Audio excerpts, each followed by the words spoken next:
ദിയ കൃഷ്ണയുടെ സ്ഥാപനത്തിലെ സാമ്പത്തിക തട്ടിപ്പിൽ രണ്ടാം പ്രതി ദിവ്യ ക്രൈംബ്രാഞ്ച് ഓഫീസിൽ കീഴടങ്ങി.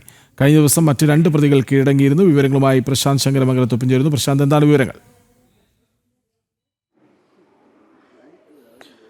കൃഷ്ണരാജ് കേസിലെ രണ്ടാം പ്രതിയായ ദിവ്യ ഫ്രാൻസിസ് അല്പസമയം മുമ്പാണ് തിരുവനന്തപുരത്ത് കവടിയാറിലെ ക്രൈംബ്രാഞ്ച് ഓഫീസിലെത്തി കീഴടങ്ങിയത്.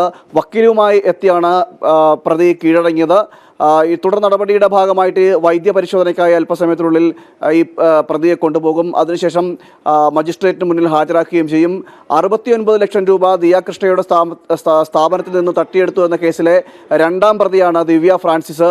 3 പേർ ചേർന്നായിരുന്നു ഈ തട്ടിപ്പ് നടത്തിയത്. ദിവ്യ, രാധാകുമാരി, അതോടൊപ്പം തന്നെ വിനീത എന്നിങ്ങനെ 3 പേർ ചേർന്നായിരുന്നു ഈ തട്ടിപ്പ് നടത്തിയത്. ആ തട്ടിപ്പ് കേസിലെ രണ്ടാം പ്രതിയാണ് ഇപ്പോൾ കീഴടങ്ങിയിരിക്കുന്നത്. നേരത്തെ വിനീതയും രാധാകുമാരിയും പോലീസിന് മുമ്പിൽ ക്രൈംബ്രാഞ്ച് ഓഫീസിലെത്തി സമാനമായ രീതിയിൽ കീഴടങ്ങിയിരുന്നു. തുടർന്ന് അവരെ ചോദ്യം ചെയ്യുകയും ചെയ്തു. ചോദ്യം ചെയ്യലിൽ പ്രതികൾ 2 പേരും കുറ്റം സമ്മതിച്ചു. മാത്രമല്ല, തെളിവെടുപ്പ് നടത്തിയ സമയത്ത് ഈ കുറ്റകൃത്യം നടത്തിയത് തെളിവെടുപ്പിൻ്റെ സമയത്ത് കാണിച്ചു നൽകുകയും ചെയ്തിരുന്നു. എന്തായാലും അതിനുശേഷമാണ് 2 ദിവസത്തിന് ശേഷമാണ് അടുത്ത കേസിലെ രണ്ടാം പ്രതിയായ ദിവ്യ ഫ്രാൻസിസ് കീഴടങ്ങുന്നത്. അതും ക്രൈംബ്രാഞ്ചിന് അറസ്റ്റ് ചെയ്യാൻ കഴിഞ്ഞില്ല.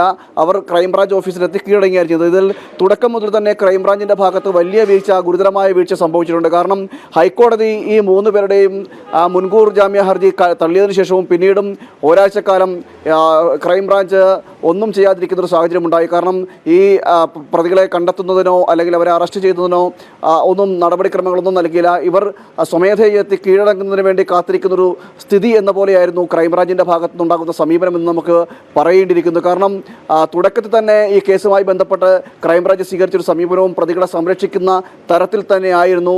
അത് CPM-ൻ്റെ അടക്കം ഉന്നത രാഷ്ട്രീയ ബന്ധം കൊണ്ടാണ് എന്ന തരത്തിലുള്ള ആക്ഷേപങ്ങളും ഉയർന്നു വരുന്ന സാഹചര്യമുണ്ട്. ഇപ്പോഴും ദിവ്യ ഫ്രാൻസിസും ഇത്രയും ദിവസം ഒളിവിൽ താമസിച്ചിട്ട് പോലും കണ്ടെത്താൻ കഴിയാതെ പോയതും ഭരണപക്ഷിയിൽപ്പെട്ട ഉന്നതരുടെ സ്വാധീനം കൊണ്ടാണ് എന്നടക്കമുള്ള കാര്യങ്ങളാണ് ഇപ്പോൾ ഉയർന്നു വരികയും ചെയ്യുന്നത്. എന്തായാലും പ്രതി കീഴടങ്ങിയിരിക്കുകയാണ്.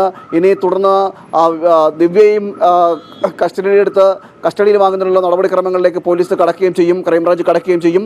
അതിനുശേഷം വീണ്ടും ആ സ്ഥാപനത്തിലെത്തിച്ച് തെളിവെടുപ്പ് നടത്തുകയും ചെയ്യും. തുടർന്ന് 3 പേരെയും ചേർത്തിരുത്തിക്കൊണ്ട് ചോദ്യം ചെയ്യുകയും ചെയ്യും. കാരണം ഈ 69 ലക്ഷം രൂപ സാമ്പത്തിക തട്ടിപ്പിൽ രണ്ടാം പ്രതി ദിവ്യ ക്രൈംബ്രാഞ്ച് ഓഫീസിൽ കീഴടങ്ങി. വിവരങ്ങൾ നൽകുകയായിരുന്നു പ്രശാന്ത് ശങ്കരമംഗലത്ത്.